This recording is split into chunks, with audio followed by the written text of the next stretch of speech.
If you ask millennials what their favorite television program is, we're confident that most of them will say it's The Office. It's been more than 15 years since viewers first set eyes on the staff at Dunder Mifflin, a made-up paper sales company in Scranton, Pennsylvania, but the show continues to be a fan favorite. The sitcom aired for 9 seasons before ending in 2013, and despite the fact that it hasn't been on television for a while, it is still gaining new viewers owing to streaming services. The show, which is widely credited with being among the first to popularize mockumentary humor, has also received numerous Emmy nominations and won Outstanding Comedy Series in 2006. We must admit, millions of people fell in love with the sitcom not only because of its excellent writing, but also thanks to the involvement of many exceptional actors. Since The Office's critical and financial success was massive, we're confident that the cast's pay wasn't in the least bit awful either. The outstanding cast, all of whom embodied their part to a T, was a major contributing factor to the show's success.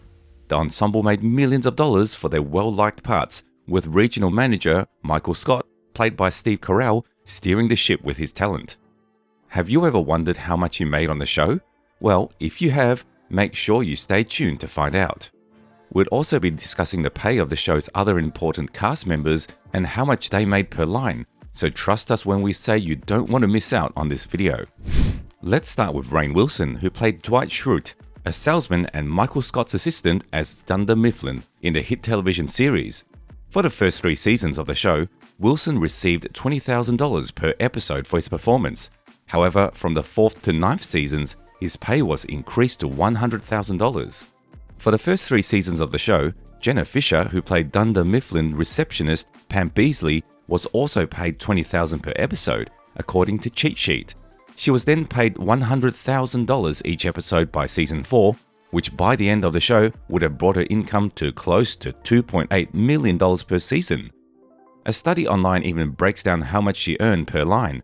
For the first 3 seasons, she made roughly $500, and from the 4th season, she made all the way up to $2,500 per line.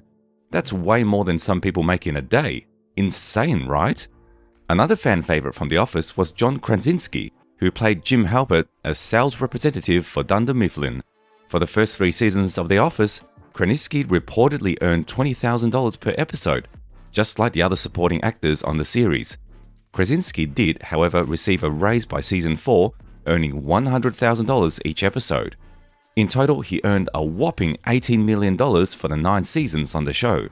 When you calculate that per line for the first 3 seasons, he made roughly $500, and starting from the 4th season, he made all the way up to $2,000 per line. Now, let's talk about Steve Carell, the show's breakout star and all-time fan favorite. The popularity of the sitcom was largely due to Steve Carell, who played the key character of regional manager Michael Scott. Before Carell was finally granted the role, more than 35 actors, including Dan Aykroyd, Eugene Levy, and Stephen Colbert, were given serious consideration, but he eventually got the role and went on to be the highest paid person on the show. For the show's first season, Carell earned $87,000 per episode, and $522,000 in total.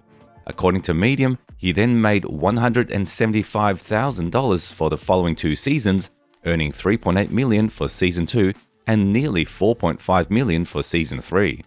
No information is available on Carell's pay for seasons 4, 5, and 6, but even if he had continued to earn $175,000 every episode, he would have earned almost $3.5 million per season, which is more than many other popular television programs. The actor went on to earn $300,000 per episode by season 7, earning him more than $7.8 million for each of the remaining seasons of the show. If we divide this sum by the number of lines he had, he earned about $725 per line in the first 2 seasons and about $2,000 per line from season 3 on. And if we sum it all up, that would be about $36 million in total for the whole show. That's absolutely insane. Now, how much is Steve Carell worth in 2022? Carell's net worth first skyrocketed while he was on The Office, but then it continued to grow as he continued to perform on both the big and small screens, with parts in the Apple TV show, The Morning Show, and Netflix original series Space Force, which he also created and produced. The comedy actor has also appeared in other movies including Anchorman, The 40-Year-Old Virgin, Despicable Me, and Crazy Stupid Love, according to a 2010 TV Guide article. Carell reportedly made only $50,000 for the 40-year-old virgin, despite the fact that he also served as the film's executive producer and writer. But not to worry, he more than made it up for flicks like Crazy Stupid Love, Date Night, and Dinner for Schmucks, for which he received $12 million, $12.5 million, and $15 million respectively. While on The Office, Carell also earned additional production fees since he occasionally worked as the show's producer, writer, and director, and he still profits from the sitcom syndication partnerships till date. Steve Carell's net worth as of 2022 is said to be about $80 million according to Celebrity Net Worth, although it is likely considerably higher now given that he was included among the highest paid actors of 2022 by Variety after earning $12.5 million for his voiceover work in Minions: The Rise of Gru.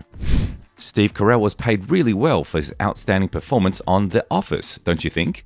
Let us know if you agree with us in the comments. Also, be sure to give this video a thumbs up and subscribe to our channel for more amazing videos like this one. Bye!